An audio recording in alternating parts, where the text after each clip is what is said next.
Welcome to the What Really Happened radio show. Because World War III is a really bad idea.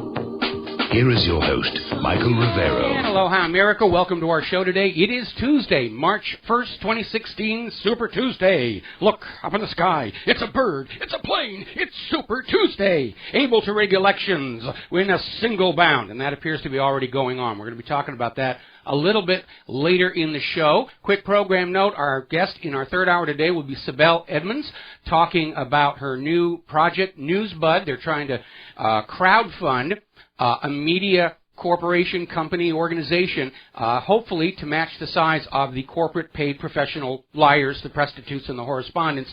So we're going to be talking to her about her project as well. I already got some phone calls from people saying they're ready to donate to get this thing going because they're just sick and tired of all this nonsense we're getting from the corporate media. And also, yes, I'm getting tons and tons of emails. My website has been up and down all morning. We've just been hit with all of these hacker attacks and intrusions. The most recent one, a spoofed IP denial of service attack, which is one of the most difficult, if not impossible, to try and deflect. And interestingly enough, that one hit right after I started posting the stories about reports of election fraud appearing all over the Super Tuesday states. And I have one real quick comment about the people who do this. They are very poor Americans, if they're Americans at all. Because Americans believe in open, fair debate and democracy. And those who go on out and try and silence debate are all about tyranny and dictatorship. So if you're one of these losers who got recruited to hack Patriot or Truth websites, and you're waving the flag and thinking you're a patriot, no, you're not. You're what Stalin used to refer to as useful idiots. Now, getting on to the campaign, Super Tuesday, Donald Trump is now in a 33-point lead going into the elections, caucuses, primaries today here.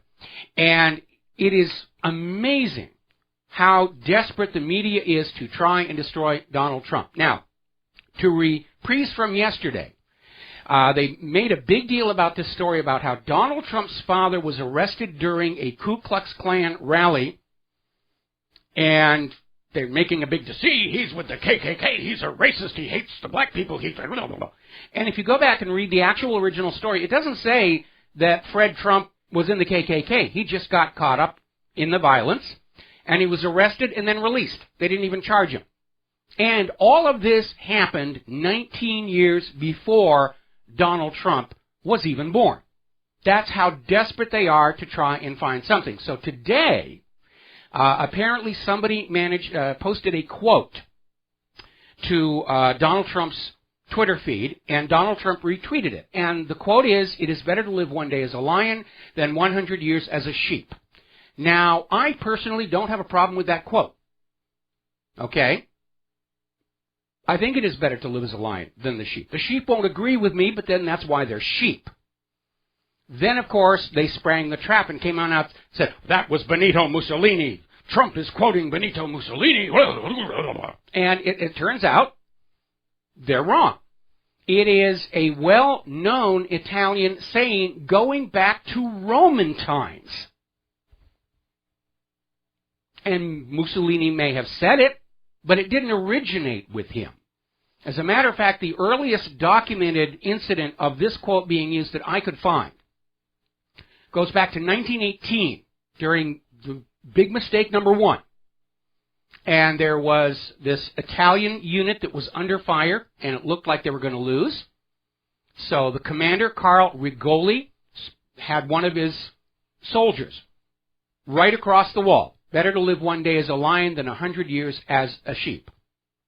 And remember, at this particular point in World War I, Italy was on our side against Germany. And it just shows how desperate and indeed pathetic they are to find something on Donald Trump. And you know what this tells us? If they're having to go back to 19 years before Trump was born and misattributed quotes from the Roman Empire, tells you they can't find anything else.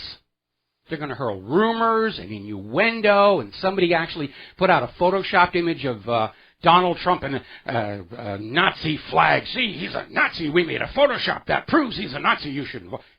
They're just In a panic. They're in an absolute panic here. And by the way, over this whole thing about the KKK and David Duke, and by the way, even Fox News has now pulled back and said, well, David Duke saying he's going to vote for Trump doesn't really count as an endorsement after all. But did you know that Hillary Clinton used to praise former KKK member Robert Byrd? Called him her friend and mentor. Nobody's talking about that. Isn't that rather interesting? And by the way, over at my Facebook page, I posted all those Hillary campaign buttons from 2008 with the Confederate flag flying behind Hillary for president. All right, we're going to grab a couple of phone calls here real quick. Dustin in New Jersey, aloha. Welcome back to the show. What's on your mind? Yeah, hi, Mike. Real quick on George Kennedy. My hearts and prayers go out to his family. He was I liked him as an actor. He's in a lot of great shows. He was a very nice guy. I got to work with him briefly during my career, and he was an aviation enthusiast. That's why he got to work on all those airport movies. He actually had his multi-engine license, and he was a very skilled pilot. Yeah, actually, the other day was a Gunsmoke episode with him on, so I was like, wow. Yeah. On Marco Rubio, what a piece of garbage. I'm looking for anybody with a slightly used rubber dinghy with a pinprick in it so we can put him on there and sell him to Cuba with a sign on it that says, screw Castro and screw people. Well, I'm sure Raul Castro's going to say, no, we don't want him. We don't want him back. You keep him. You got him. He called Jesse Ventura a Navy SEAL and a war who was willing to risk his life. He called him a disgrace. Did you see that? Yeah, I did. Now, I want everybody who's listening to look at Marco Rubio now, who never served a day in his life. He's a zero. Jesse is a hero. Absolutely agree. Is a piece of garbage. Our entire political class are a bunch of frauds, fakes, and phonies. That's why they're so scared of Donald Trump. Because, when there's nothing but fakes and frauds running, everybody's comfortable. But when you get a real person out there, people understand immediately. You may not agree with what Donald Trump is saying, but you know it's what he really means. And it's just underscoring how phony and fake all these other poseurs are. Mike, they're pulling out Michael Hayden? Yes. You remember him? And Dan Senor? You remember him, right? In the Bush administration for Iraq, oversee the Iraq. They're pulling out all these scumbags because they know that they're scared. They are scared. They're pulling out all these. The whole thing could unravel. Larry Summers is out there saying if Trump is president, it'll be a danger to the national security. We'll lose the entire nation. No, what Donald Trump is a threat to all of those various moneyed interests who have grown quite comfortable being able to buy the government they want for the last several decades, whether it's Wall Street or Israel or the military-industrial complex or the medical-industrial complex or big pharma. They've just gotten used to just throwing money and buying the government they want, and all of a sudden there's a candidate for president with intense popular support who can't be bought. He's got his own money. He's not accepting corporate donations, and they don't know how to deal with that. The people who started all the wars and all the liars are all coming out against Trump, who never started no wars. And, I mean, this is sad. These people are poor excuses for human beings and Americans, as far as I'm concerned. They're politicians. Pretty much. Okay. Let's see. All righty. Now, thank you very much for the phone call. We're coming up on a commercial break, and I'm going to let you go here.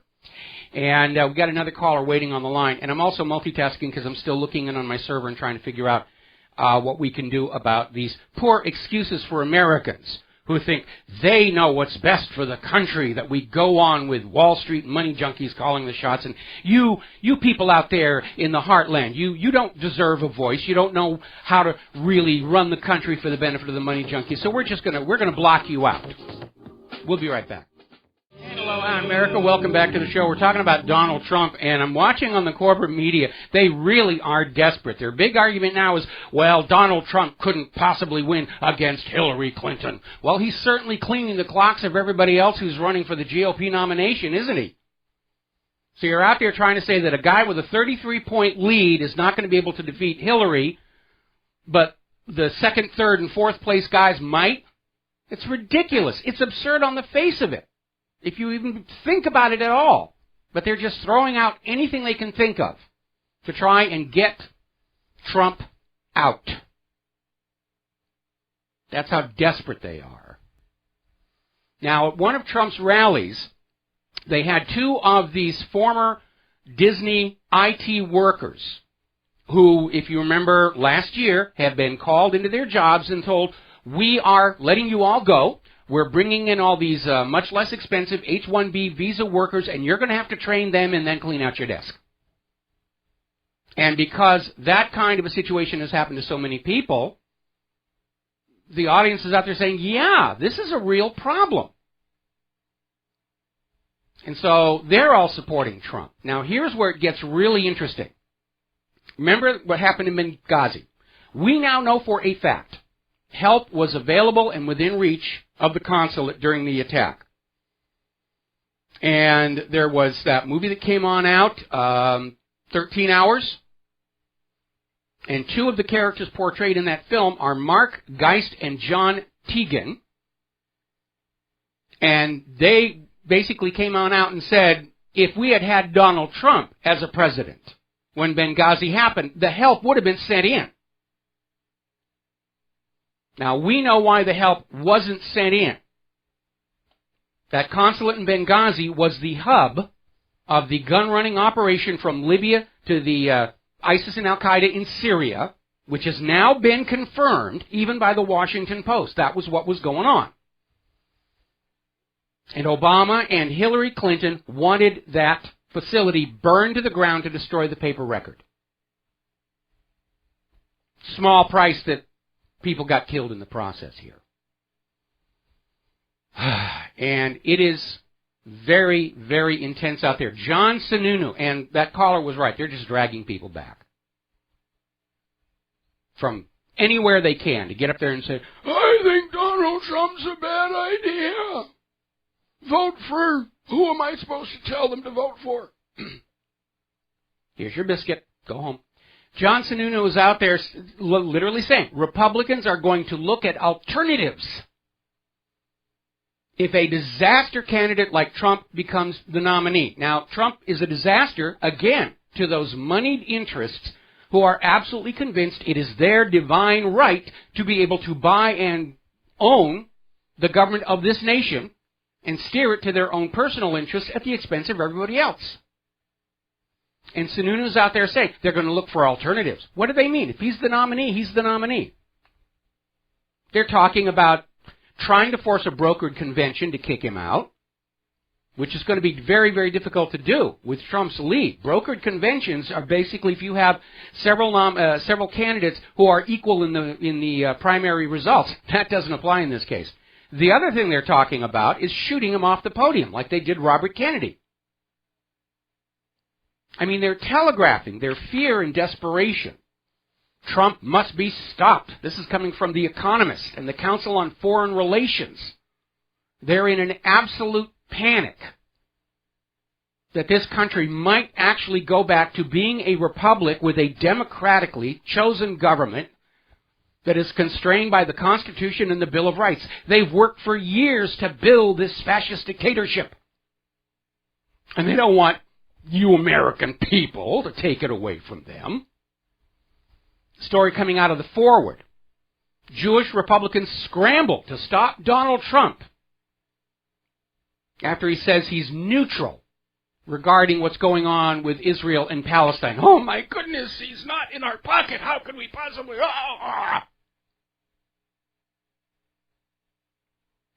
And as I said at the top of the show, already we are getting widespread reports of election fraud.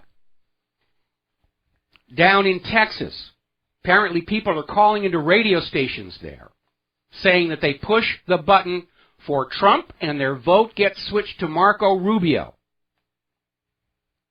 And of course the official report is, oh, it's just a computer glitch. These things happen all the time. Pay no attention to that. It's just a computer glitch. And it won't change the final outcome. Which is nonsense. If you know that votes are being switched, you cannot know that it's not changing the outcome. The whole goal of stealing votes is to change that outcome. And the media is going to say, well, it was only these few cases and that's all there is. You can't know that. For every case of election fraud you actually confirm, there could be thousands more that you missed.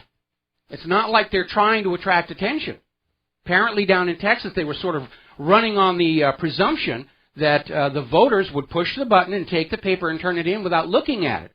Well, they're looking at it, and they're complaining. And now that word got out, voters in other states are starting to take a close look at what's going on. And we're already seeing more reports coming from other states, particularly in the South, Georgia and Alabama. Hundreds of calls reporting fraudulent elections. And I want to make a point here. If the election is fraudulent, and it is, then we, the people, didn't get to choose our own leaders, as we are promised in the contract, in that Constitution. And if we're not getting the leaders we want, we are under no obligation to obey this pretend government, to pay its bills, and certainly not to sacrifice life and limb of our children in this pretend government's wars of conquest, because that's all they are. If they're not actually voted in by a majority of the American people, it's a pretend government. All right, we're going to grab a quick phone call here from Elif in the Netherlands. Aloha, welcome to the show. What's on your mind? Yes, hello. I want to talk about Donald Trump. Yes. Yes, hello. To get it into context, they are, I would say, the powers to be. They are spending $75 million to tackle Donald Trump. Have you read it? Yeah, I know. There's a huge amount of money that's being put up by all these anti-Trump groups. He's only spent $25 million so far, most of it from his own pocket. Okay, now hang on to the phone. We got to take a 4-minute break for commercials. I am going to come back to your phone call after these words from our sponsors. Okay. Aloha, America. Welcome back to the show here, and I just got an email from a listener saying the latest breaking story on the corporate media is that Donald Trump's great-great-grandfather personally built Auschwitz. Okay, getting on back to serious stuff here. Elif, you wanted to talk about Donald Trump. Yeah. Thank you for having me back on the phone, and hello. You just need to look at, I don't know if you know Webster Tarpley. Yes. Okay. Listen at this latest show and what he says in the end.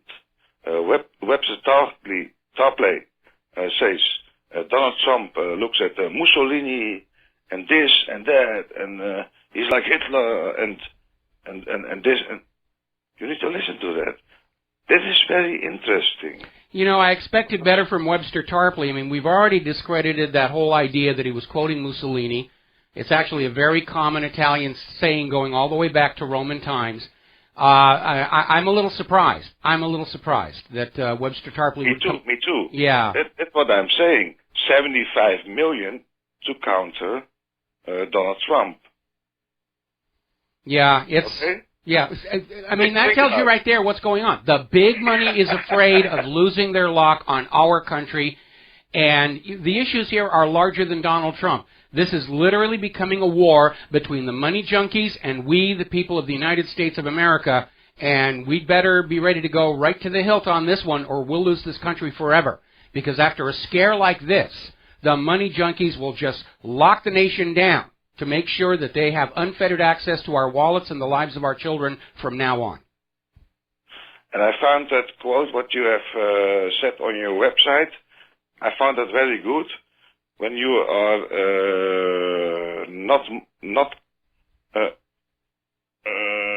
you said on your website, when you know when that is predictable, when we are going to a fascist state, it's when the police is saying what you must do, and you have nothing to say anymore. Yes, that's definitely where we are. Okay, thank you very much for the phone call. We got a bunch of callers waiting. I'm going to switch over here to George in Texas. Aloha, George. Welcome to the show. What's on your mind? Well, how you doing, Mike? You know, first, yesterday, listening on the radio on the way home from work, passing to the Christian channels, so-called conservative talk channels, they had all these Christian pastors on. I mean, they sounded desperate. Why they needed to vote for Ted Cruz and not Donald Trump and all that stuff. And you know, I'm one of these evangelicals that see it like this.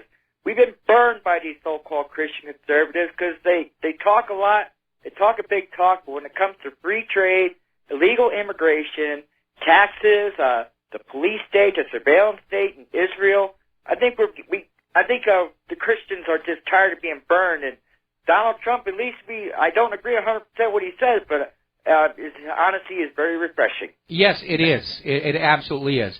All right. Well, listen, thank you very much for that one. We're going to switch over to Scott in Texas. Aloha, Scott. Welcome to the show. What's on your mind? Well, I live here in Garland, which is a suburb of Dallas, and riding around listening to some of the talk shows, you get callers that are calling in saying that the Republican polls, they're not able to have the ballots there.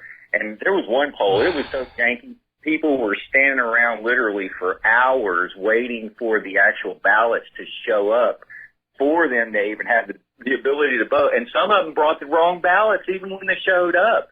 So, yeah, this is kind of going on, and people are kind of, you know, and the talk radio shows, they are pumping Cruz around here, makes you want to vomit. And then when the cheerleader Perry comes rolling out and endorsing him, it makes you want to just stick your finger down your throat. It's awful. And It really is. And, of course, you know, it's the precincts where Trump is leading in the polls where the ballots somehow magically get lost. And, yeah, the corporate media is out there. They are desperate to prove they are still going to decide for us who the candidates are. Because if they can't do that anymore, then all these corporations who've been, you know, covering their financial losses, because they're not making any money out there, you know, certainly not with all these multi-million-dollar talking heads out there. If they can't control what we're thinking, they're all going to get their pink slips. And that's why they're in such a panic. It isn't even a case of whether they prefer Rubio or Cruz or Trump. They are there out to prove that they are still in control of your mind. yeah, and here's the problem. They think that we forget about everything that these people have done, and we're not stupid. The Internet has educated everybody. Now, the Great Awakening has happened. This is a referendum on Washington, D.C., and the people are rising up because they have no other choice. And that's just the bottom line. Well, we're definitely running out of choices. I mean, this could be our last chance for a peaceful transformation of this country back to being, a constitutional republic with a democratically chosen government. Well, if they come out and something does happen to Trump after he gets elected, it's going to, I don't know what's going to, it's going to be bad. So hopefully nothing like that happens. But it's the demagoguery around here in Dallas. It's I can't believe it. It makes me just despise the Republican Party even more now. So I'll let you get back to it, and y'all have a great day. Yeah, I'm in agreement with you on that one, and despise the corporate media who just go along with this thing. And by the way, the time of maximum risk for Donald Trump is probably going to start literally tonight. If he does accomplish what he's projected to accomplish, despite all the election fraud, he's at risk right now. Remember, they took out Robert Kennedy in June, in the middle of the primary season. They're not going to let him get to the general election. They're not going to let him get into the White House. Basically they're just scheming to get one of their own, the clique, the Hillarys, the Bushes, whoever. Now they're trying to get Mitt Romney to come back in on that, forgetting, of course, that he lost his last election.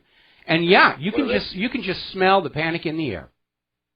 Yep, that's it. It's pure panic, and they know that this system, when it does come down, the people are going to come for their heads because we have been lied to and deceived, and people that went into the military and devoted their life and put their life on the line for a lie is unbelievably disturbing and maddening, and they don't forget that. So y'all have a good day. All right, thanks an awful lot. It's definitely time to start warming up the tar and plucking those chickens. Andrew in New York, aloha. Welcome to the show. What's on your mind? Hey, Michael. This idea that Trump cannot beat Hillary Clinton, it's just baloney because, no other candidate like Marco Rubio or Ted Cruz don't they even talk about Hillary Clinton's email and Donald Trump as well. to persecute Hillary Clinton if he becomes president? Getting on back, this idea that the far and away leader in the GOP field is not going to be able to beat Hillary, but all the other losers can. I mean, it is absurd on the face of it. It really is. Anyway, listen, Andrew, got to let you go. We got a lot of stuff to cover. We're trying to get through the talking points before Sibel Edmonds comes on for hour number 3 here. Bernie Sanders is continuing to pick up more endorsements. And again, just like the corporate media was saying Donald Trump is a joke months ago, and they were saying Bernie Sanders is a joke, and he's coming on strong. And he's starting to pick up some major endorsements. And Bernie Sanders has already announced that regardless of the outcome of the Super Tuesday races, that he is continuing his campaign. And good for him to do that. Now, there was a YouTube video we put out, Woodhouse, on the low Democratic turnout numbers, something we're concerned about. Well, there's a good reason to be concerned, but it may not just be the low numbers. And when we come back from this commercial break, I want to talk about some skullduggery that may be taking place. We'll be right back. Hello, hi, America. Welcome back to our show here. Now, Fox News. Actually, I think Fox News ought to rename itself to the I Hate Donald Trump Network, because that's where they're coming for this thing.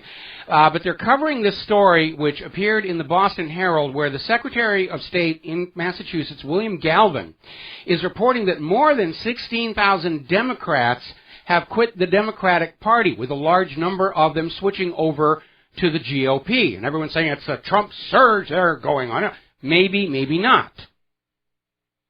Hillary knows she's got the Democratic nomination locked up with the superdelegates. And it would be perfectly reasonable for Hillary's people to go to Democrats in the states and say, change your party affiliation and vote against Donald Trump to get him out. Because remember, Trump is the one GOP candidate Hillary knows she cannot beat. She can steamroller over Cruz. She can steamroller over Rubio. She's afraid of Trump. So we'll see what the numbers are looking like coming out of Massachusetts. But we already know this entire election is crooked from top to bottom. And they love to play dirty because they don't believe in American principles. They just believe in getting what they want when they want it. All right, we're going to grab a couple more phone calls here. Keith in Missouri. Aloha, welcome to the show. What's on your mind?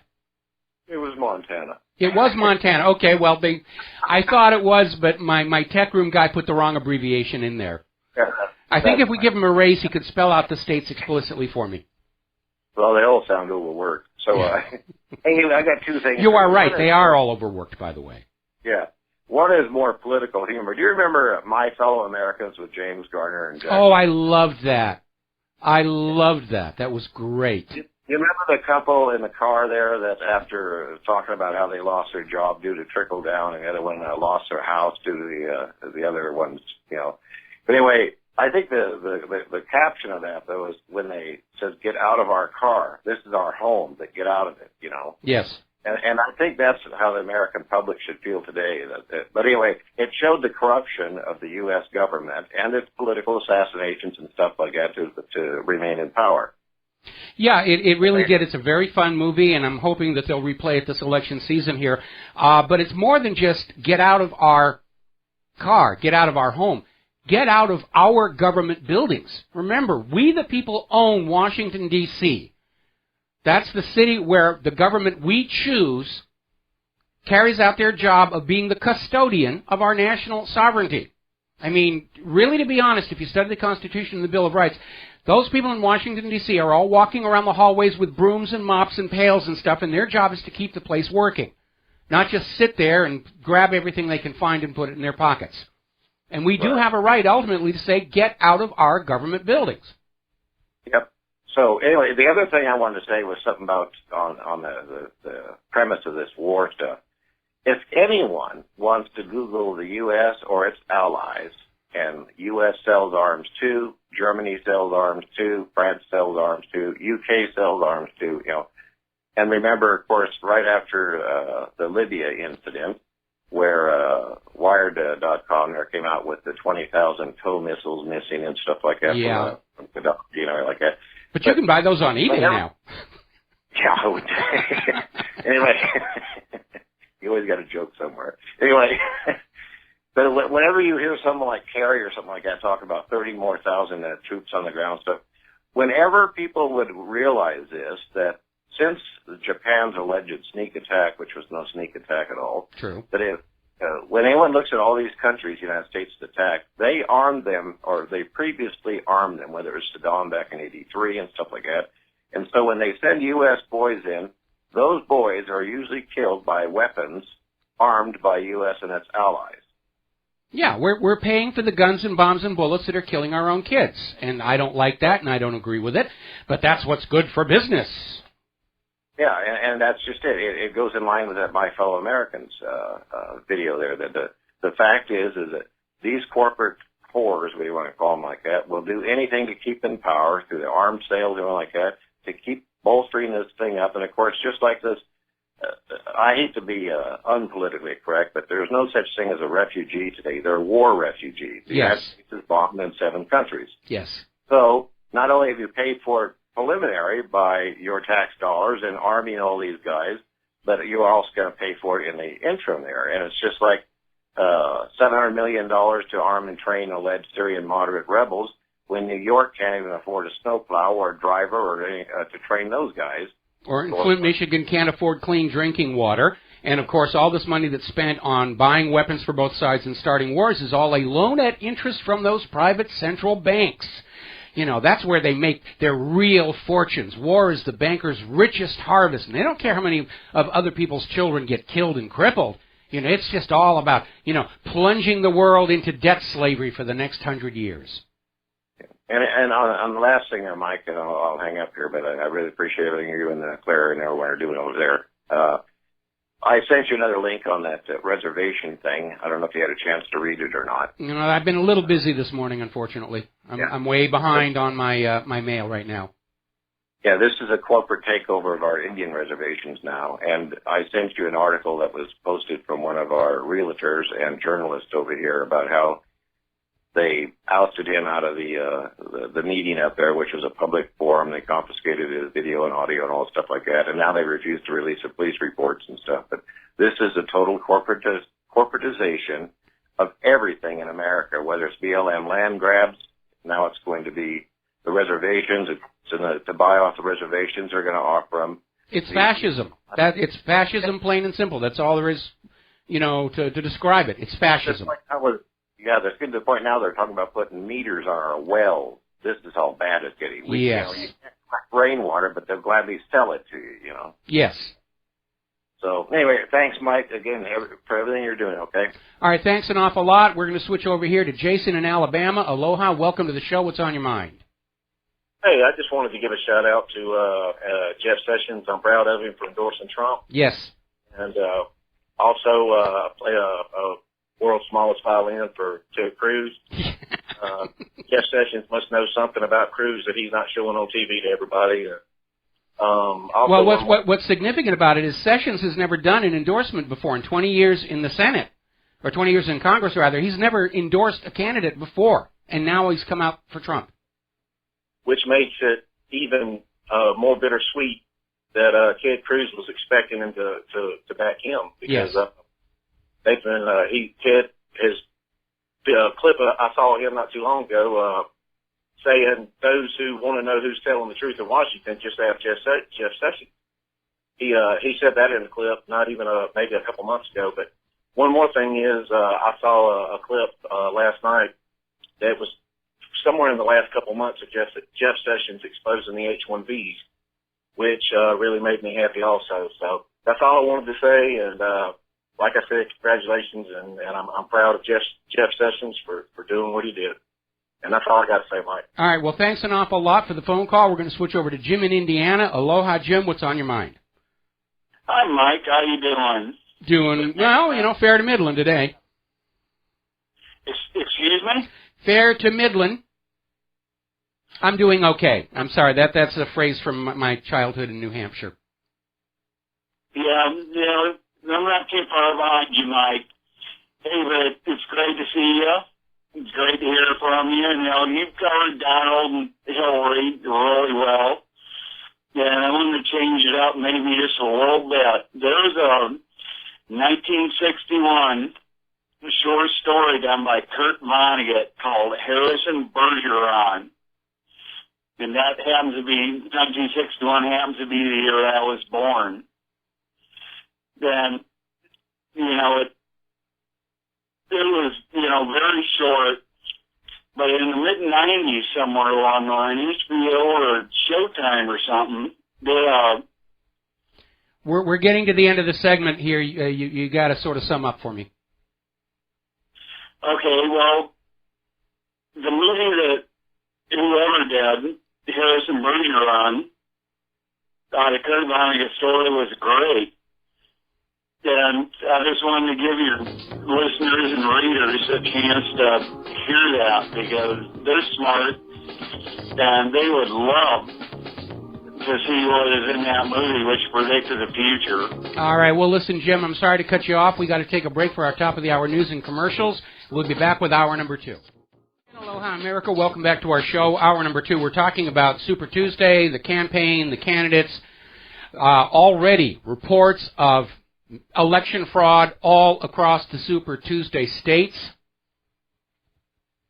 They don't even seem to care that we know they're stealing the election.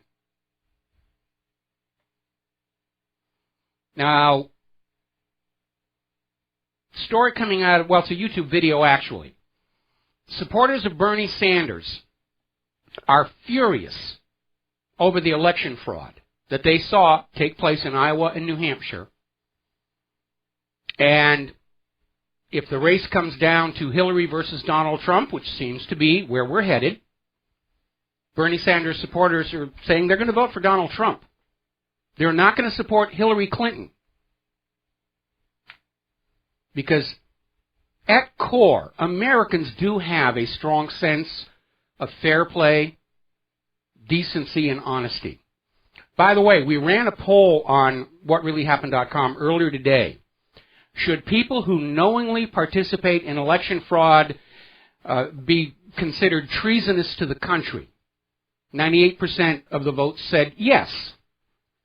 And especially in the context that we are literally seeing a war between this fascist dictatorship that has entrenched itself in Wall Street and Washington, D.C., and we the people. Anybody who's giving aid and comfort to those election stealers is a traitor to America and what it's supposed to stand for. And I'm sure the candidates are out there saying, well, we know what's best, and you're a patriot for helping us steal the election. No, you're not. You're a useful idiot, and you're a poor excuse for an American. Story coming out of Oraz.com. Hillary Clinton apparently is under fire because Boeing gave her foundation $900,000 just a few weeks after she made a shameless pitch for Boeing to a Russian airline while serving as Secretary of State. That's corruption. And by the way, I'm having less and less confidence that the federal government is going to correct its own ills. Because certainly in the case of Hillary Clinton, if they were going to actually do the right thing and arrest her, it would have happened by now. And I saw a statement made the other day from the Department of Justice about there's no deadline on all these investigations into Hillary. No deadline on investigating the classified information on her server. No deadline on the investigation whether she was selling top-secret U.S. documents to foreign countries in exchange for donations. No deadline on the corruption investigation. They'll probably end it somewhere in 2032. Now, Ted Cruz is down there in Texas stomping around, begging voters to stay on board, but apparently the evangelical demographic is moving over to the Trump camp. It was rather interesting. The I Hate Donald Trump network was having stories about both Ted Cruz and Marco Rubio about whether they would shut down their campaigns if they did not perform well on Super Tuesday. And, of course, they're out there, we're going to be great, we're going to do, so forth and so on.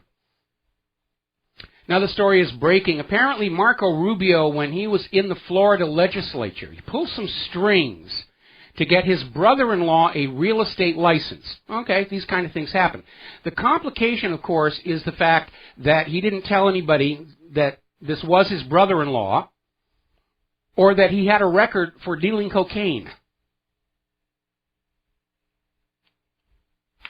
So forth. Apparently, according to this article over in the Daily Sheeple, Rubio is down to making jokes about Trump's male appendage, gentleman's sausage, and how small he thinks it is. I mean, that right there tells you that Rubio knows he's in trouble, and he's panicking here. All right, we're going to go ahead and grab a phone call from Alora in Kansas. Aloha, welcome to the show. What's on your mind? Hello, Mike. Nice to speak with you again. I have first a comment. I was looking at the stock market today, and I found it really odd that the stock market went up so much today. And I was listening online to Gregory Mannarino, and he was thinking that he's like, this doesn't make any sense. And I was wondering if that was because it's a Super Tuesday and they want to make everything look nice, as you know, and the economy is doing well. And then the second thing I wanted to ask you to comment on, and I'll let you answer, is there any way that people can sue or can bring some of these things like, how constitutional, is it to have a central bank? Is it legal to tax us? Is it legal to do all these things that the government is doing against us, the people, that is unconstitutional? Is there a way to bring it maybe to the courts and then force them to have to open the books and show the public that, yes, they are in the wrong? And I'll let you answer. Well, obviously the system is always going to protect itself, and we've actually seen this come up in a couple of cases where issues of the constitutionality of a great deal of our taxation system have been raised and brought to the United States Supreme Court. The United States Supreme Court has turned around and said, well, really, this is a matter for the Congress to settle, but Congress just never seems to get around to it.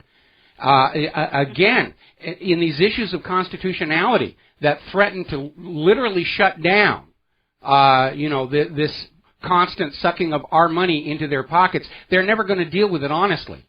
And that's why I keep saying we're going to have to just sit here and grin and bear it until the system tears itself apart, which it does look to be doing right now. Yes, they ran the stock market up to make the incumbents look good for Super Tuesday, but there's another factor going on.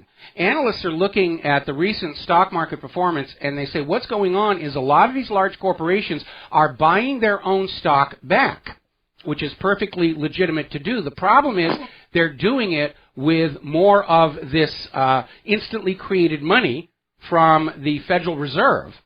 And all of that, of course, is carrying an interest penalty. Now, if the stocks keep going up, yeah, okay. But if there's a correction, the resulting damage is going to be even worse than it was before. And that's the problem with all these stopgap measures they're doing to try and keep the economy looking good, is they're going to make the eventual crash that much worse.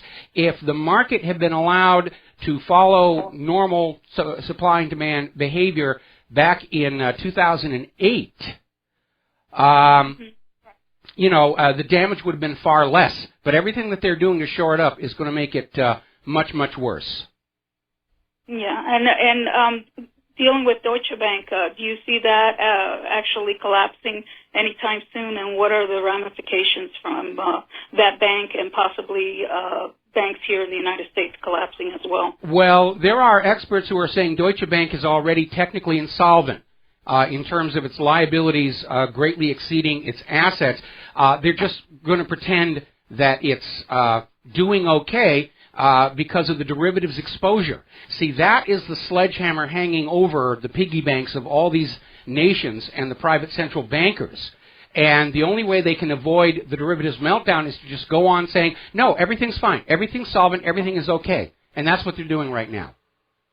Wow. Okay, so basically once that happens, from what I understand, is what many people, if not all of us are going to lose savings, retirements, and so on. Where they don't have enough insurance to cover all. No, they don't. They absolutely do not. And again, until they actually ban cash and force you to keep your money in the bank, I would have no more in the bank than you need to cover your immediate obligations, and you keep the rest at home under your own control. Okay? Right. That's what I've been doing. I appreciate it. Thank you, Mike. All right. All right. Thanks an awful lot. At this point, it's a safe assumption that whatever lie the government and the money junkies need to tell you to keep you going along with their little games, they're going to tell you that lie. We'll be right back. And aloha, America. Welcome back to the show here, and we're going to go ahead and grab a phone call from Jerry in Oregon. Aloha, Jerry. Welcome to the show. What's on your mind? Hi, Michael. It's Jerry in Oregon. Anyway, I was surfing the net, and I came across a whistleblower named Karen Hoods, and wonder what your opinion might be of her. Well, it's kind of in a gray area. Some of what she says makes a lot of sense. I don't agree with her on everything. Is there a specific issue that you wanted to talk about? Well, no, not really. It's just that, there's a lot of pros and cons out there, and you get these people that want to discredit her in some way. Mm-hmm. I know the feeling. I know the feeling. So she really does have some really good things to say, and she seems to be against the bankers and trying to sort out all this stuff. And supposedly in October of this year, there's going to be some kind of conference where they're going to sit down and talk about getting rid of the Federal Reserve. But, they're awful powerful. Yeah, and unfortunately, those who stand up to the private central bankers, bad things will happen to them. Our nation would be much better off without a private central bank. Our nation was started without a private central bank. We fought a revolution to break free of a private central bank, only to have a corrupt government sell us back into that slavery 100 years ago. I agree, totally. I've been listening to her on and off for the last year and a half, so that's why I was curious whether or not you had an opinion on her one way or the other. Well, we've linked to some of her articles and stuff, and I agree with much of what she says, but, I haven't followed her closely enough to know everything that she's saying, and so I don't want to just blanket say she's okay, she's not okay. Generally, I look at ideas being presented on, the independent media on a case-by-case basis. You should judge the content of the articles, and we need to stay away from this idea of just assuming that this person is trustworthy, that person is not, because the way the corporate media has gulled the American people is they'll put out a figurehead who will tell a whole bunch of truth until they're trusted, and then they start to feed the lies and deceptions. Yeah, that's what I worry about. Yeah, so we got to be careful. Got to be careful. Okay? Thanks. Thank you. We're going to let you go. Now then, getting onto the war zones. Apparently, fighters from Turkey are crossing the border into Syria and attacking targets despite the ceasefire. I mean, the ceasefire is a joke. The ceasefire is a public relations trick to make it look like the U.S.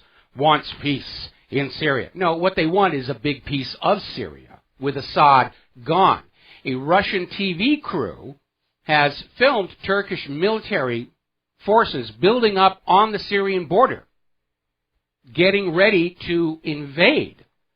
And the Russian military is saying that, yeah, this is pretty much going to be the end of the ceasefire. It just isn't there. Now, the Saudi military is admitting that the U.S. coalition is considering a ground invasion in Syria.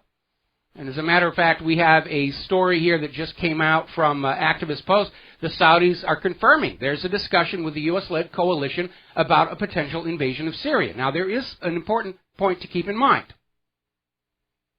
Russia is in Syria at the invitation of Syria's legitimate government.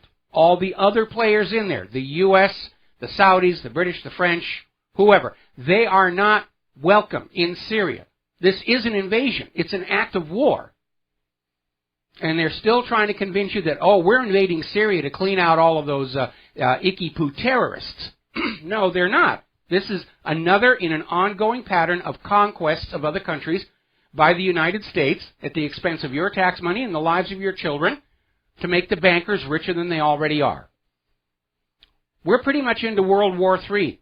I'm sure that future history books are going to say we were into World War III on March 1st, 2016. And I know you don't want to deal with it, but we're the bad guys this time around. May not have even been all that much of the good guys the last two times. But this time, yeah, the U.S. is the aggressor. Look how many countries they have attacked, drone-struck, regime changed. And it's not going very well. They're having to go back into Afghanistan. They had to go back into Libya, had to go back into Yemen. Now they're trying to go back into Iraq, still trying to get into Syria, still drooling over the coming invasion of Iran.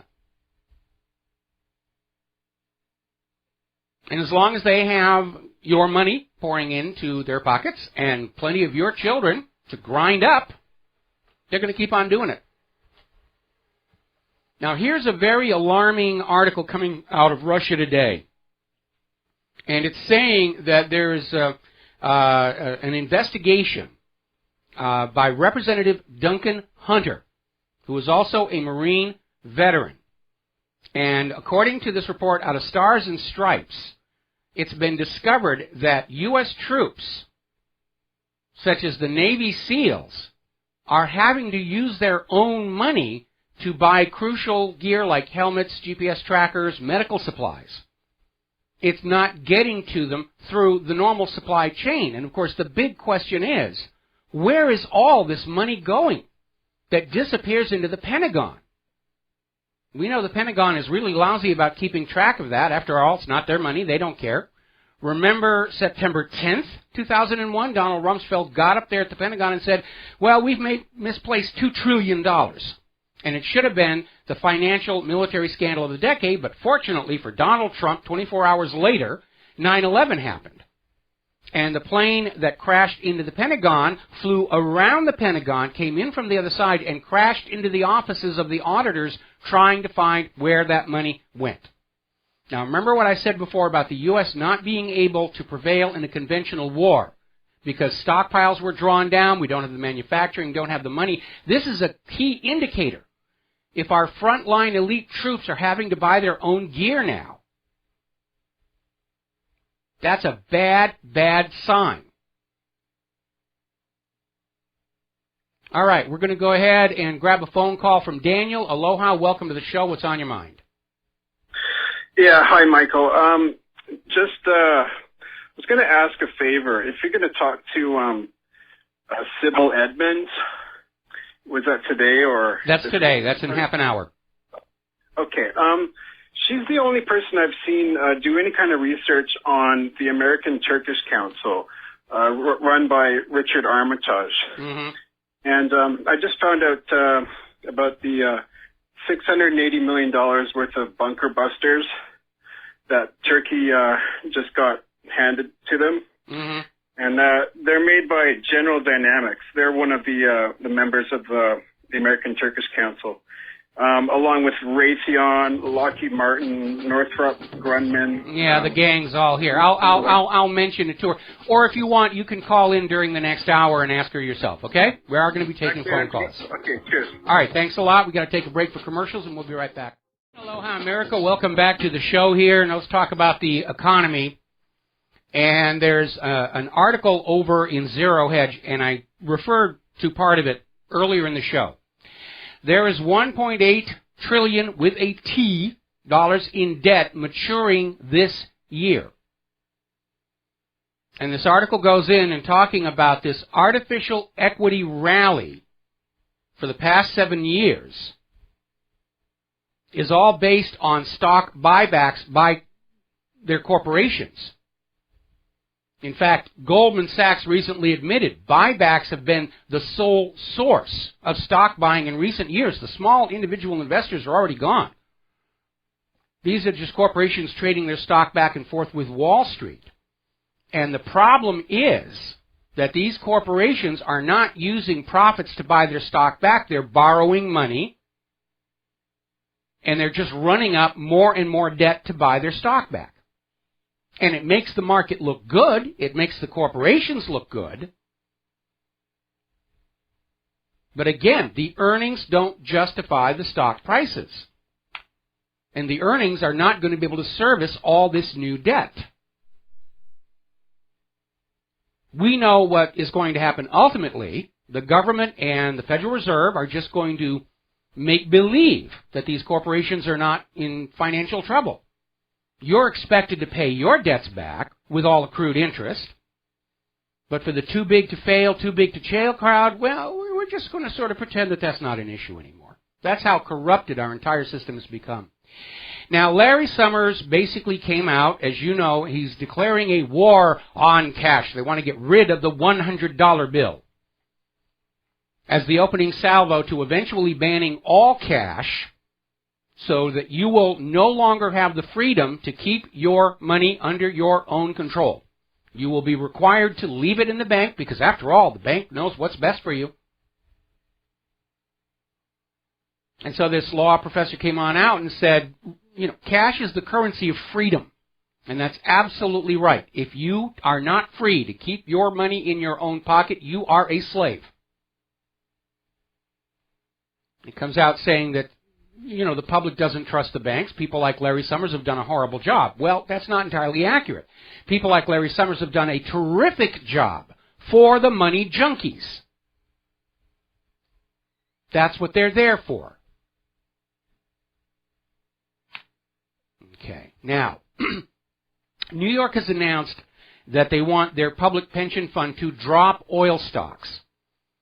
Now, they're saying this is because of the movement against human-caused global warming. What a terrible thing carbon-based fuels are. Actually, no, it's because oil stocks are not doing very well. And they don't look like they're going to be going up anytime soon. But as long as we have an opportunity, let's get on the human-caused global warming thing again. SodaStream has fired all of its Palestinian workers. The CEO, Daniel Birnbaum, is saying that this is nothing to do with BDS. This is something that was given to them by the government of Israel. Now, over in Germany, there's a new phenomenon from the immigration movement. Refugees are starting to buy tickets back home because they did not get the deal in Germany they were told they were going to get. Remember all those people were on video saying, we were told we were going to get free houses and free cars and all this other stuff. And they made the trip. And they didn't get it. There's a lot of hostility, and they're starting to go back home.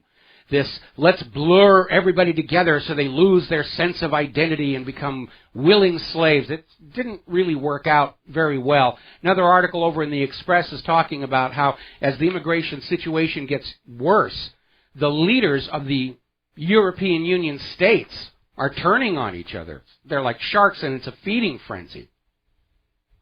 They're attacking each other, rhetorically, at least for the moment here. All right, let's talk a little bit about the iPhones and the encryption. First they came for the iPhones. And what's really kind of funny, there's a federal judge ruled today that Apple is not under any legal obligation to help the FBI break into that phone.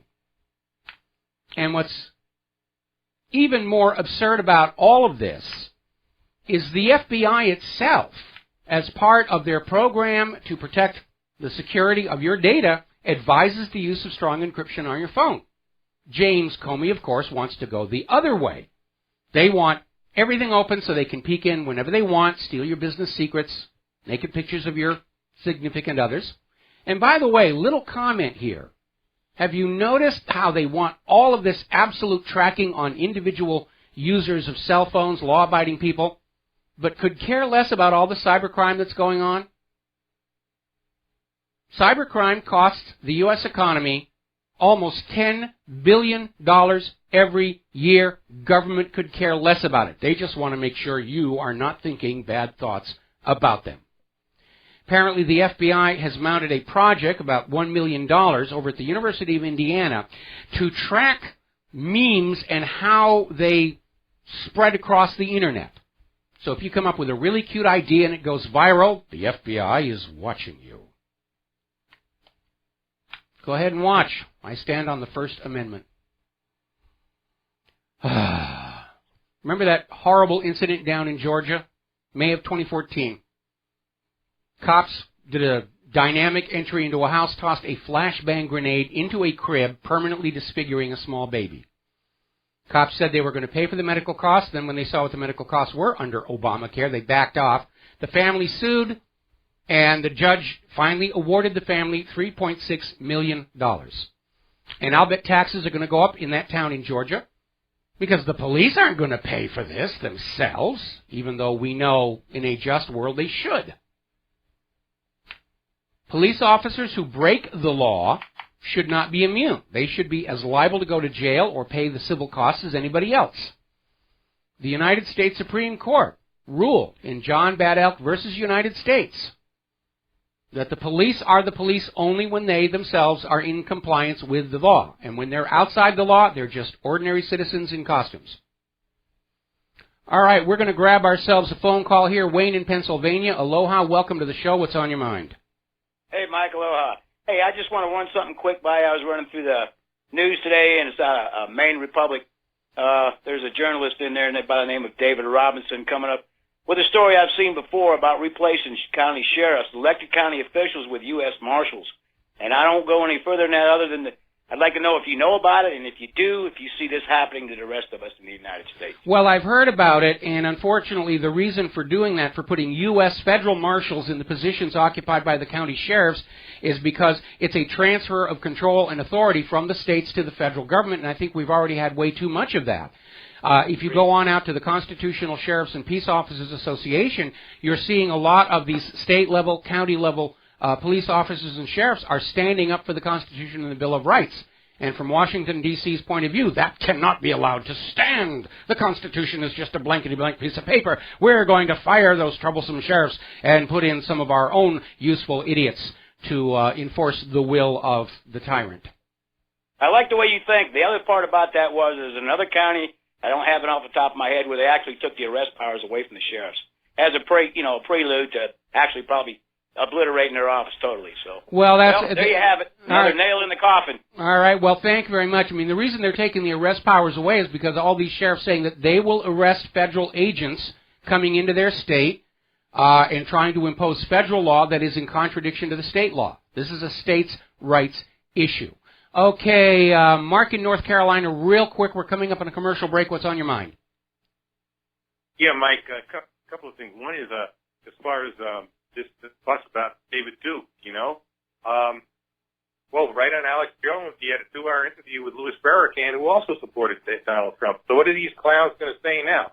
You know? I mean, you know, what's the difference? Who supports who? The fact of the matter is, you know, an election is an election, and people have a right to support who they want. You know, you hit the nail right on the head here, where they're going on out and trying to decide that you should only have these people supporting you. That's anti-democratic. Got to let you go. We'll be right back.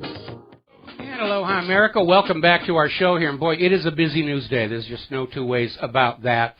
Okay, let's see. Getting on back here. We're getting a report now from Virginia that voters are being handed ballots that are already marked for Rubio. And apparently the voter photographed the ballot and reported to WTVR News, saying this was very concerning. Now, when questioned by reporters, General Registrar for the City of Richmond, Kirk Showalter, said there's no reason for voters to be alarmed. And he blamed it on one woman who filled out 2 ballots and turned one of them back in and blah, blah, blah, which fell apart when other voters came forward to say they had gotten exactly the same thing.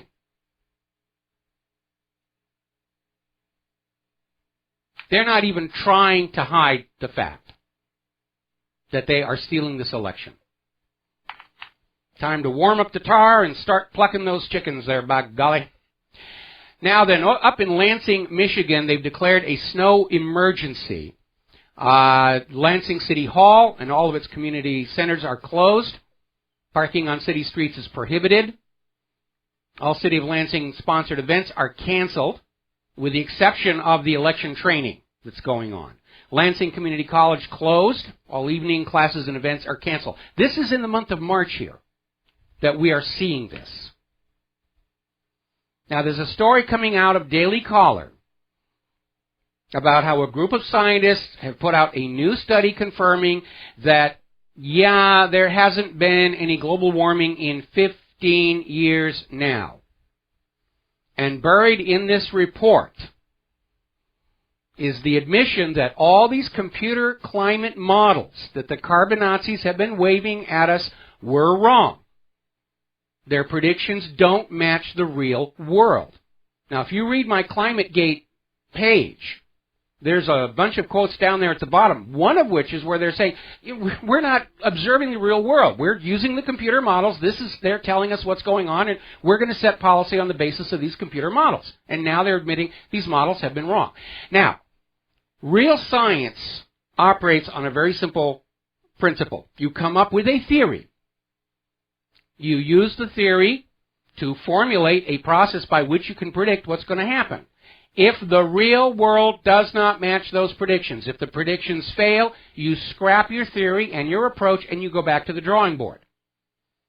Unless you are funded to prove that human-caused global warming is real, at which point you'll say, obviously there's the people reporting the cold weather, they're all imagining it, they're hallucinating it, our computer models are perfect. And now they're admitting the computer models have been wrong. There's been no global warming in 15 years.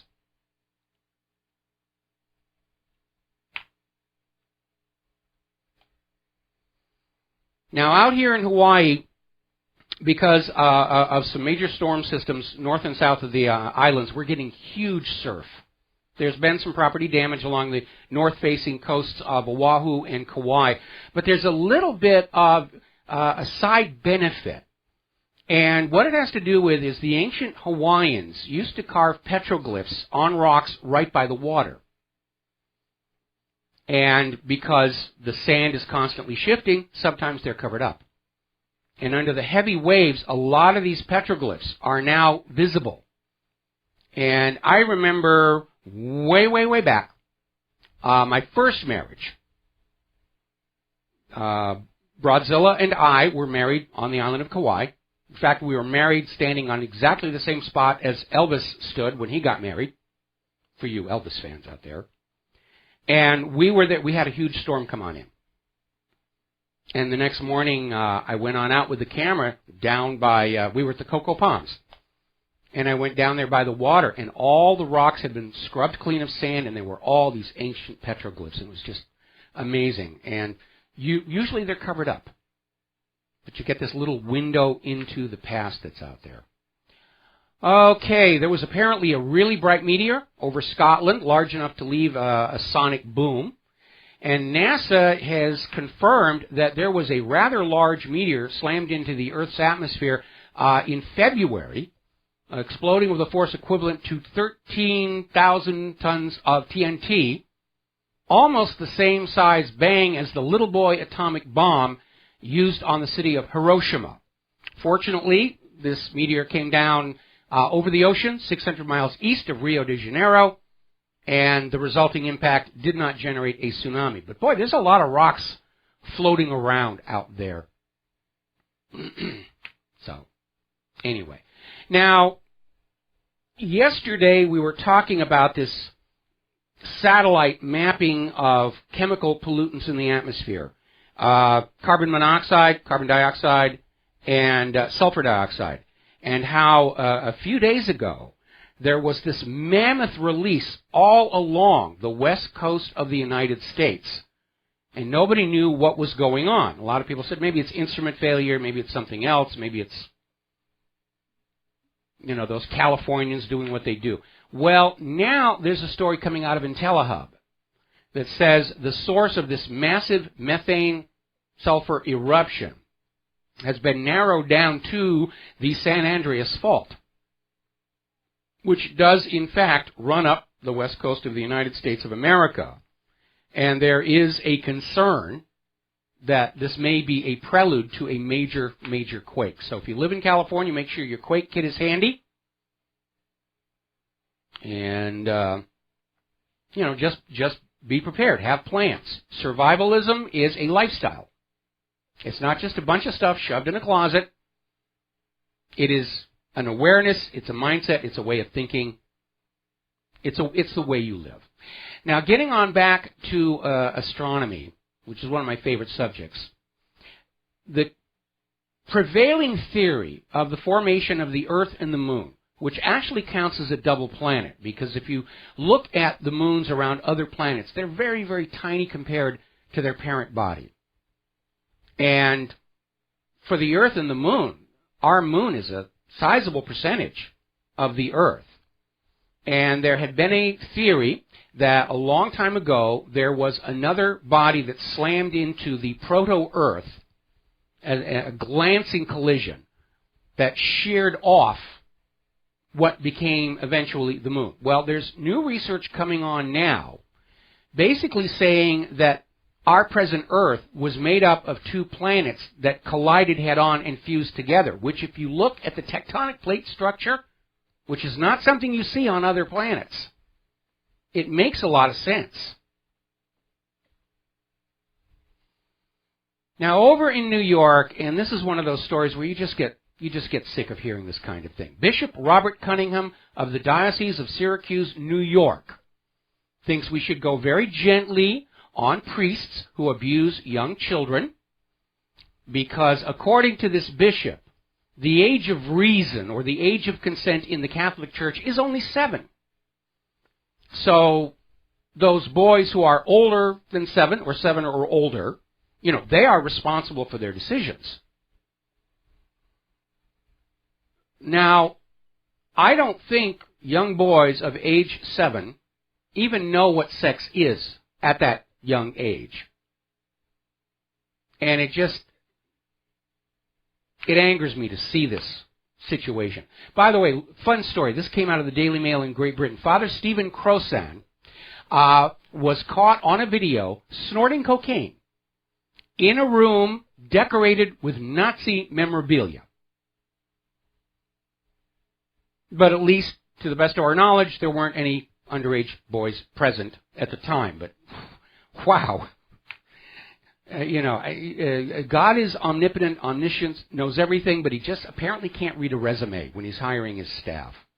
And just to show you that I'm not picking on the Catholics, apparently this Brooklyn rabbi got charged with sexually abusing teenage boys between 13 and 16, 4 boys, and he got 60 days in prison and 6 years probation. Meanwhile, if you're living in New Zealand, the Church of the Flying Spaghetti Monster is now legally allowed to conduct marriages.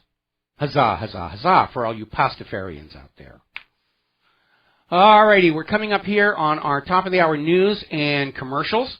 And when we come on back, we're going to have Sibel Edmonds. We're going to be talking about NewsBud and how we can finally stand up against the corporate media and match them in terms of strength, reach, and impact on the future course of the nation. We'll be right back. Aloha, America. Welcome back to our show. Hour number 3. The phone lines are open, 877-300-7645. And joining us for this hour is Sibel Edmonds. Sibel, welcome back to the show. Thank you for spending time with us today. Hi, Mike, and thank you very much for inviting me back. Okay. Well, let's just cut right to the chase. Tell us all about NewsBud and what you're planning on doing with that.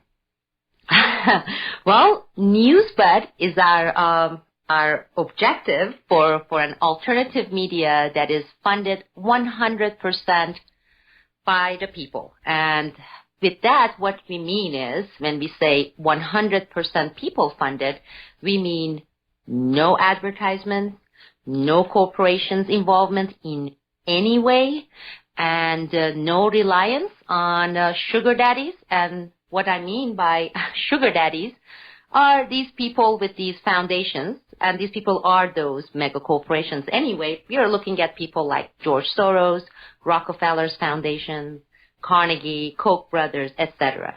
So basically, we will be funded by people, we will be accountable to the people, and we will be reporting for the people. And for that, we have put together a fantastic team. I refer to my team as my dream team. We have about 14, 15 people who are committed to quit their current jobs because they all have full-time jobs. They have to pay rent. Mm-hmm. They have to feed their kids. They have spousal responsibilities, etc. We have people like Pepe Escobar with over 3 decades of experience in international reporting. and being a correspondent. We have reporters, journalists like Bill Conroy. He's been reporting for over 30 years. And, you know, these people, not only they are seasoned journalists, but they also have established track record in terms of they've never been beholden to any mainstream media outlets, because even some good journalists, once they spend, 20, 30 years with institutions like New York Times or Washington Post, with that comes some changes. I mean, whether they want to admit it or not, they start losing that journalistic integrity. You know, things get ingrained. You know, I mean, you have to adapt and adjust to the organization that you're working for. And when you're doing it for years and years, whether it's the FBI or the CIA or the New York Times or Washington Post, day by day you start compromising from the journalistic ethics and integrity. And by the time these years go by, I mean, there's really not much left. You know, so both of them have, Pepe Escobar and Bill Conroy, they have been outside that mainstream mentality, that dynamic that exists within the mainstream media, corporate media. We have people like Peter B. Collins. You're familiar with him. Yes. He's been a radio host for 35, 40 years. In fact, you know, Mike, he was reporting on Watergate live, radio reporting, from University of Chicago, where he was a student, and he was only 19, 20 years old. And actually, I got a picture from him from those days, and I ended up putting that in our Kickstarter page because I don't know, it's fantastic. You know, all these years of journalism and reporting shows that, you know, you have established this track record, and you've been around for a while. And again, Peter B. Collins' track record also illustrates that he's never been beholden to those interest groups. And when I say interest groups, I'm talking about the interest of the 0.001%. Mm-hmm. I'm not talking about the interest of the people. We have the award-winning cartoonist, Paul Jamiel. We have analysts such as Dr. Philip Kovacevic. He speaks 4 languages, Russian included, and he will be providing us with analysis on Russia and the Balkans. People like Christoph German, who is considered now the top analyst, the best, the guru when it comes to Central Asia and Caucasus. And as you know, Mike, this is the very, very, very important region. I know we are all bogged down currently with all the Middle East stuff, Syria, Yemen, etc., but the real stuff that's going to come in the next few years is going to be coming from Central Asia and Caucasus, from that region. We have great producers like Tom Sacker and Pierce Redmond and Spiro Skouras, and these people are very good in terms of the new generation reporters. For example, with Spiro, he is so used to hopping on the plane or in his truck and show up in places as things are happening. He knows how to do live streaming and live reporting. You know, there is this balance of the old-timers, you know, and I think I'm included in that as well. I'm pretty old. You know, I'm one of those people who still text using index finger. You know, my younger producers, they're appalled. They kind of make fun of me and say, how long does it take you to just put 2 sentences there, going there one by one, letter by letter with my index finger? So, and then you get these people in their 20s, and they are so savvy with technology, and they have gotten this whatever camera, and they're out there, and not only they are live streaming, they are able to live stream simultaneously, upload it without having to have a separate step into the YouTube, and get the events as they are happening to the people or the witness interviews. Think about incidents like, I don't know, Sandy Hook, or the recent one, San Bernardino. Remember the kind of reporting we got from the mainstream media with all their vans and helicopters? I mean, these footage were heavily edited and censored. And I don't want us to rely on some footage, on some significant event that carries the characteristics of, you know, false flag operations, and I rely on mainstream media to give me the footage. I mean, think about Boston Marathon bombing, that.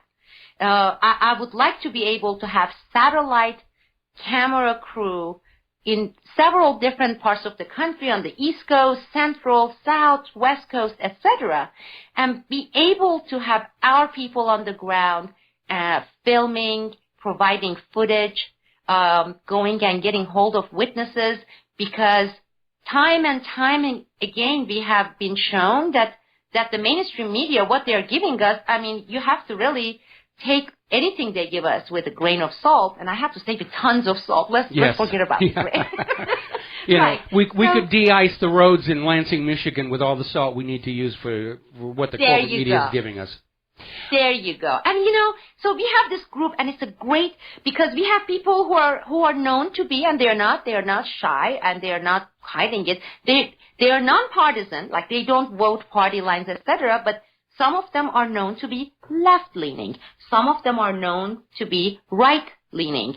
Some of them are plain anarchists, with their philosophical view, and they are, there are some who are totally libertarian. Okay, so we have this mix that is amazing. You rarely come across a team of 15, 20 people, an organization, media organization, where you're featuring and you're transmitting and you're posting all these different views, yet you get along and you work well together, because I have been working with these people for the past 8-9 years through Boiling Frogs Post. So for these people to quit their jobs, okay, because there's only so much you can do. You know that, Mike. I mean, if you're working full-time and you're doing this as a hobby or as a sideline, I mean, there's so much you can do. You have other life responsibilities besides 8-9 hours, include commuting to that 10 hours a day, 5 days a week with work, then the stuff with your household or with your family.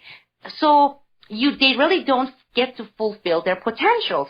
So we did cost projection, and we said, what would it take to have these people full-time, okay, that includes their healthcare benefits. Hold that thought. Yeah. That's an important point we're going to come back to after these words from our sponsors.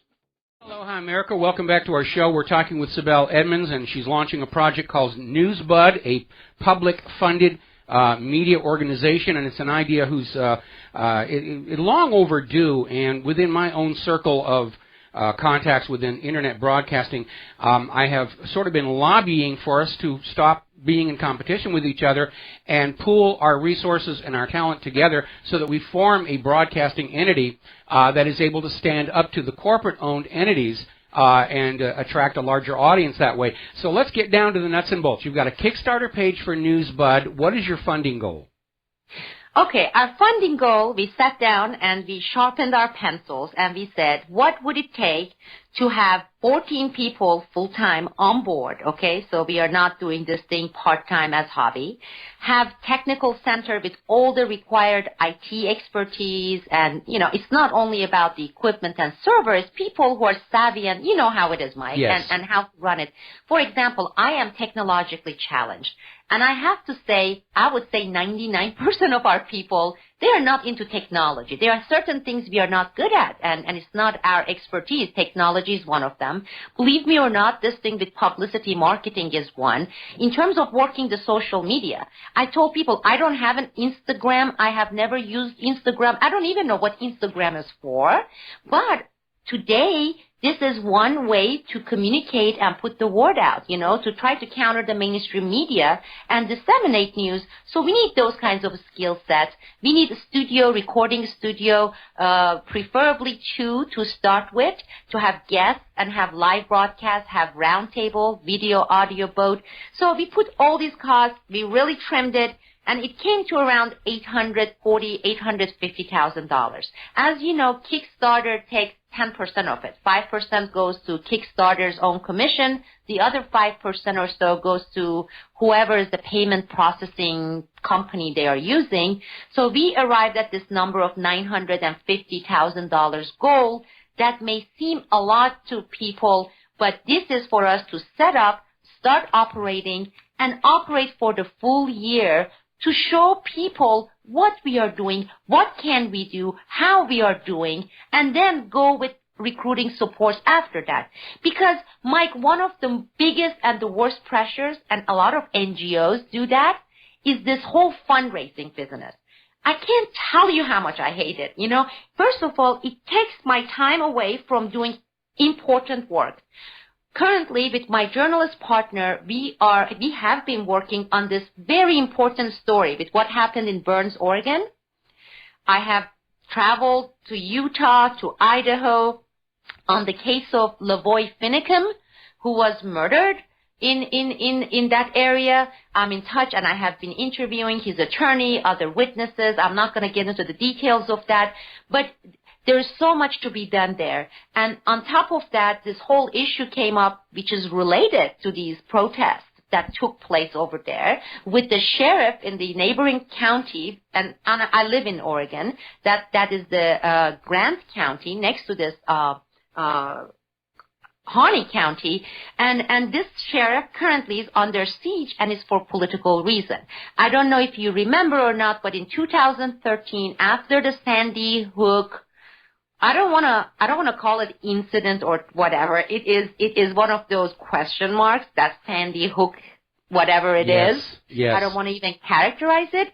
He was one of the first few sheriffs in the country who stood up, okay, when Obama was very busy lobbying for his new anti-Second Amendment gun control, the extreme measures that he was lobbying for.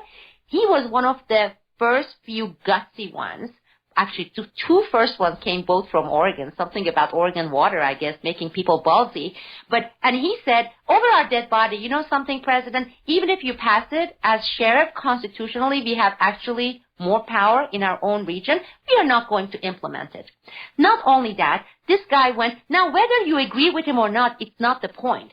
It's a matter of, under the Constitution and your right to express your discontent. And this is one of the things we have, separation of powers, supposedly, in theory, okay, I accept that. And he was active, so he put together 435 sheriffs across the country, okay, who signed this petition saying we will not comply with this stuff because you're going to way too extreme and there are some dangerous grounds here, et cetera, et cetera. Well, that put that guy, this sheriff, Sheriff Palmer, on the wrong side of this administration. And since then, basically, this guy has been under siege. And with these incidents that took place in Burns, Oregon, now they are bringing charges against him. They're trying to kick him out of the office by saying he appeared too sympathetic to the protesters. He may have established some dialogue with them. Well, as a sheriff, isn't it what you're supposed to be doing, trying to contain the situation? And granted, here, they did not engage in violence. The only party that engaged in violence in this Burns, Oregon incident was the government. It was the state and the FBI people who engaged in violence. The only shots that were fired during this whole Burns, Oregon, Malheur protest time was the one instigated by the government per order of Obama administration and the governor of Oregon, who happens to be this. Let's not go there either. I'm trying to not get off the topic. Don't start me with this woman, this governor. They had a corrupt governor that they removed, and they ended up getting that corrupt governor's own appointee, who has her own, there are like files, many, many files. So I'm working on this case, and this Kickstarter campaign, which is the fundraising thing, which I really don't like to do. And if you are getting into my team, none of my team members, they are journalists. They are producers. They are not salespeople. They don't want to do marketing people. But how do you get the word out? How do you let people know that here is the concept, here is what we're going to do, and whatever you pledge, if we don't make it, you take it back. It's given to you without even credit card charge, okay? So we have this all or nothing platform.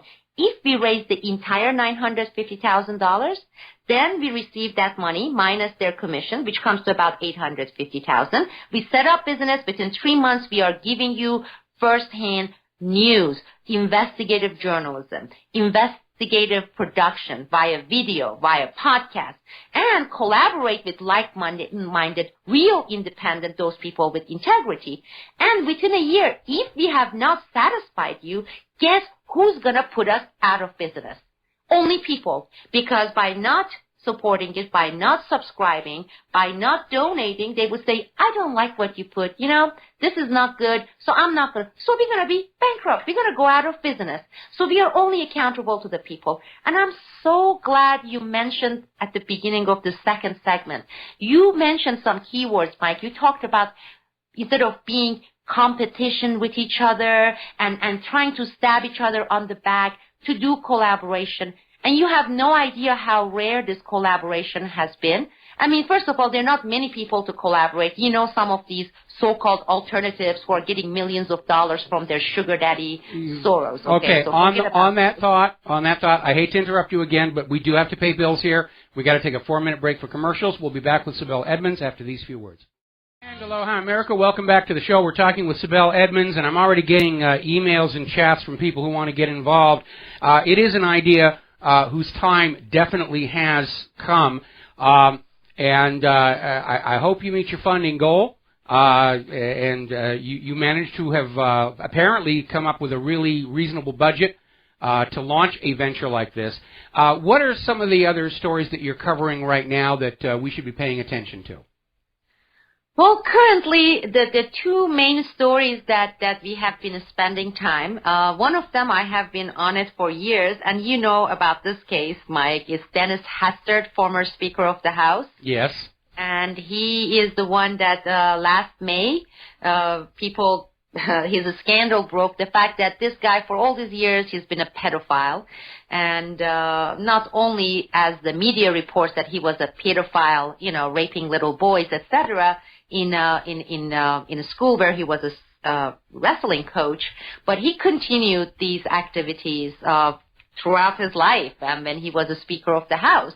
And as you recall, I exposed Dennis Hastert in 2006. There was a long article in Vanity Fair. Even though they kind of cut some of the important pieces, it was a decent article, and nobody really reported on that. Even though Vanity Fair is kind of mainstream, you would think nobody in Chicago picked it up, Chicago Tribune, etc. So the story kind of disappeared. So this thing resurfaced, and of course he was charged by grand jury, and I came out and I pointed to the fact that I've been trying to expose this guy all these years. And the fact that he's not going to see a single day in jail. In fact, he's not going to even have a real trial. Guess what? They kept going through delaying tactics, and they faked some health issues, and this guy is, even though he's supposed to be detained and in jail, he's just sitting in his house and basically laughing at all of us, because that's the kind of a justice system we have. You can have a treasonous guy, corrupt, a crook. I mean, this guy has been taking bribery. This guy, when he got elected and started his congressional career after being a wrestling coach, his net worth was less than $200,000, including his house, etc., and his wife never worked, etc., right? Within few years, by 2003, 2004, his net worth was $3.5–4 million. Today, he has tens of millions of dollars. And these millions he received by not running any legitimate business outside his congressional career, but from all his corruption and bribery cases. He even was involved with this international drug network headquartered in Chicago, etc. Well, that's the kind of a justice system we have. Guys like this out there laughing, okay, or those financial institutions committing those horrendous crimes. No, it's not just the guys. Let's not, this is the age of feminism. We have got to give equal time to the gals here. Oh, yeah, yes, absolutely. See, that's one of the things I love about our people. It is not about any particular color, because they are totally ruling us, and successfully, by this divide and conquer modus operandi, based on color, based on gender, based on this, that is the purple issue, this is the black issue, this is the right-wing militia issue. You have no idea, Mike, all the attacks I have received. I even lost some subscribers who said, I even lost some people that I used to collaborate with. How dare you covering this despicable right-wing, racist, sexist skinhead groups in Burns, Oregon? First of all, forget about anything. It's when you cover a case, you cover a case. When there's cover-up involved, when there's a significant issue involved, you cover it. You don't say, I'm not going to cover this particular group. I mean, that's not journalism. Number two, in this case, we are dealing with incredible, high-level cover-ups, especially in the murder of Lavoy Finicum case, okay? Mm-hmm. And it has nothing to do, the mainstream media, they took a few cartoonish characters. Do they exist? Yes. You know, they are racist and they run their mouths, and there are some ugly, awful characters, right?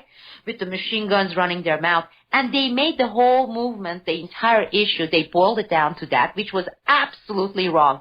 I went and I met with so many of these ranchers in Utah, in Idaho. I sat through their meetings. I mean, hey, look, I have olive skin, okay? I'm not exactly white. I'm female, right?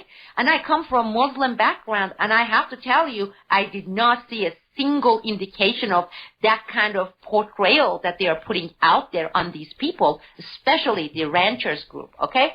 So that aside, but you know what? If they want to unsubscribe, if they're going to hate me for that, fine. But this is journalism with integrity. It's like this is who we are, okay? I don't care if it's going to be a black issue or if it's going to be militia issue or the ranchers issue. We have to do reporting with integrity, and we have to treat them all equally. And again, I'm going to go back to what you said. You said it's not about competition. I wish most people would think like you. You know, we have people like James Corbett. He has been a great supporter, and we want to collaborate with her. Same with you, but I have approached some other good independent people who I know they are independent, and they do produce great work. People like Washington's blog and several others like that site.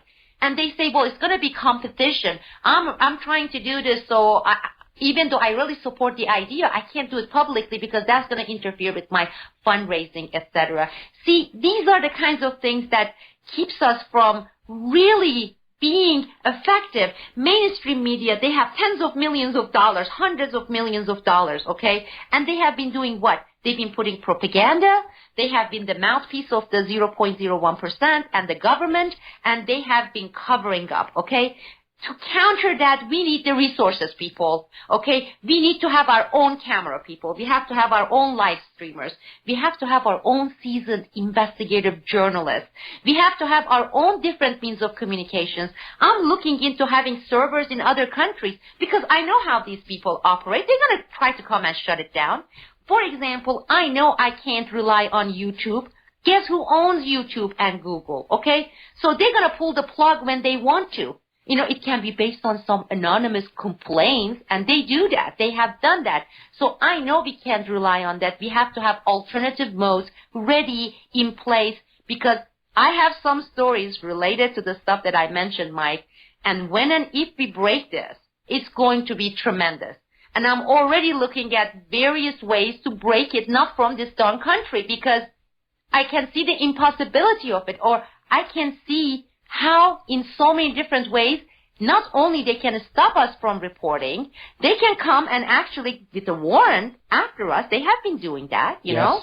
And then the few whistleblowers I have, they're going to be jailed before they have a chance to talk. So what am I doing? I'm looking at alternative ways of doing that. Have I solved it? No, but I'm working on it. Well, these things are resource intensive. You know it. I know it. People who are listening to us, they know it.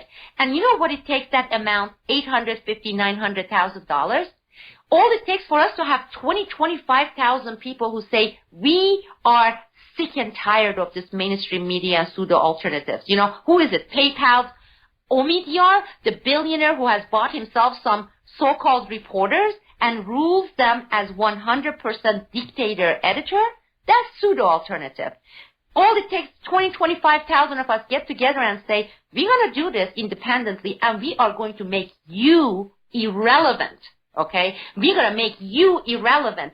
And together we can. I'm not saying it as some kind of a pitch that a jerk like Obama ended up putting out there as a marketing ploy, you know? Oh, yeah, together we can, or whatever was his line. What was that awful line that he had? And everybody went and voted for him despite his record. Hope and change or something like that. I have a dream. She was copying after I have a dream business. No, Obama said I have a drone. We have to take a break for our 4 minutes of commercials. We'll be back with the last segment of our program today in Sibel Edmonds. We'll be right back.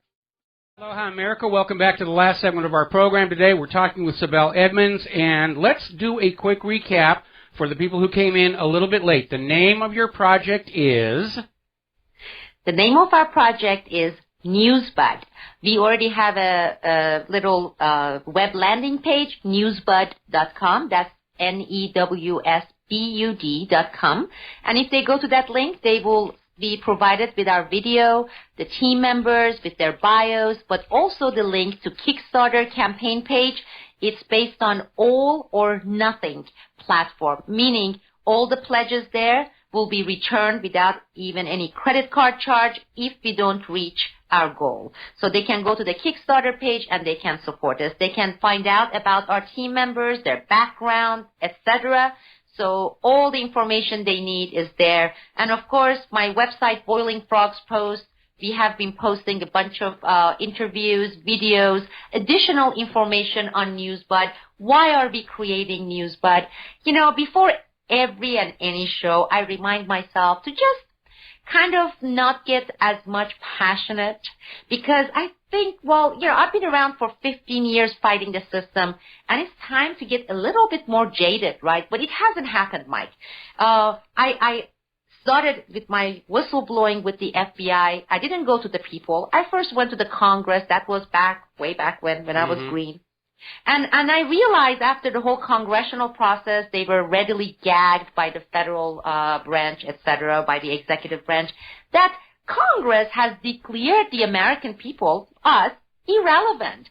You know, I mean, I delivered 150,000 signatures to get hearing on the cases on the cover-ups done by the FBI, right? They throw those petitions, whether you have collected 500,000 or 150,000 people in a trash can, they don't even look. One phone call from Northrop Grumman or Lockheed Martin, and you see how they run to serve like butlers. So they basically have made the people, the public, those people that they are supposed to be serving, irrelevant. It's not about the people's interest. It's about the 0.01%.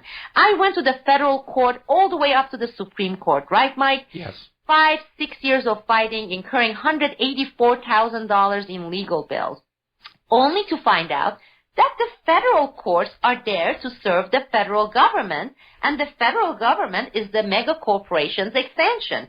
So they have made the justice and the impartiality and people's rights irrelevant. Okay, fine. And then at that point, I started kind of giving interviews and giving a chance to the media. At the time, we didn't have as much internet, blogosphere, so it was the mainstream media. And I soon realized that, again, we the people are irrelevant. They are absolutely on the other side of the we the people's interest. Okay? So that took place. So since 2008, with my court cases out of the way, with waking up on congressional angles, etc., I have basically, it's us, we the people have to do it. So if the mainstream media and all those people, Congress has made us irrelevant, we can get together. There are millions of us, Mike, and we can make them irrelevant. We have the power. If they were not to win with this divide and conquer methodology, if we were able to overcome, we can make them irrelevant. All we have to do is stop listening to them. That's all. Well, absolutely, Mike. I mean, let's go to the whole issue of oath of office taken even by our officers, okay? If they really take that literally, which is meant literally, they have to be going after the enemies of the Constitution. And currently, all those veterans, all those people who truly want to celebrate 4th of July, etc., they right now should be making this government irrelevant, because the only enemy our country has had has been its own government. Who else has threatened our Constitution, Mike? Really, ISIS doesn't threaten our Constitution, does it? Nope. Al-Qaeda before that, another made-up CIA organization, they had nothing to do with Constitution. They couldn't even make a dent in our Constitution. All the screw-up that we have had, the people who are screwing our Constitution, is the exact same government that is governing us. It's a tyrannical government. And there are 300 million of us, and there's what? Put them all together with the mega corporations and all the government, okay? So taking that oath seriously means to go and remove these people and make them irrelevant and go ahead and plug in what it was supposed to be. It is a constitutional representative government where separation of powers between the state and local government and the federal government applies. When we have a system of checks and balances, none of those exist. except in theory, in academia, and of course you have these academic people coming and running their mouths on NPR as if it still exists. Same with the ACLU. So what I'm saying is let's work together. That includes you, because if and when we are successful with raising these funds and start news, but of course we want to collaborate with people like you. You have established your track record. You've been doing this for a long time. So people who have been following, people who have been listening to you, they know who you have been, and you have been consistent. You haven't been like Obama or Amy Goodman and these people swinging from right to the left and giving, 3 different stories simultaneously. Again, we are looking at someone who has established track record, and I believe we have enough of us. All we have to do is come together, make this happen, and it doesn't stop there. We have a lot of work to do. We have a lot of stories to uncover, and not only that, not to just limit ourselves with uncovering stories by giving people action routes and saying, here's what you can do. Here's what you can do about people like Dennis Hastert. Here's what you can do about Second Amendment. And I don't want to just emphasize Second Amendment. For me, every single amendment is important. Second Amendment is included. So I fight and I go against anyone who's going to go after any amendment. I don't care which amendment it is. Well, I'm in agreement with you. I have a zero-tolerance policy, and my view is the power and authority of the federal government rests on the Constitution and the Bill of Rights, and if it doesn't want to play by the rules, it's no longer a legitimate legal government, and we're under no obligation to listen to them. As we watch this epidemic of obvious election rigging unfold across the Super Tuesday states, I think we all need to basically come to that same zero-tolerance policy. If we're not allowed to choose the leaders we want, then why should we even listen to a pretend government or pay its bills and certainly sacrifice the life and limb of our children in their wars of conquest? We're in a very serious time in our history. I honestly do think that the federal government system and the money junkie system is in the process of tearing itself apart the way the former Soviet Union did.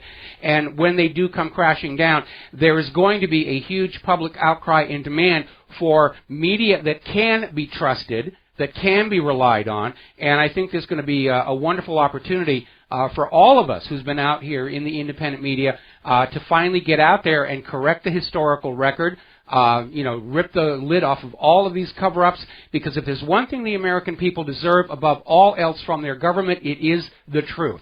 Nowhere in the Constitution is the government allowed to lie to the people. Nowhere in the Constitution are the people obliged to believe a single word the government says. And basically, I have been working at this since 1994. We've made tremendous progress, but it is time for all these little disparate little individuals to pull together, and I'm ready to join a larger organization and stop trying to do all this myself.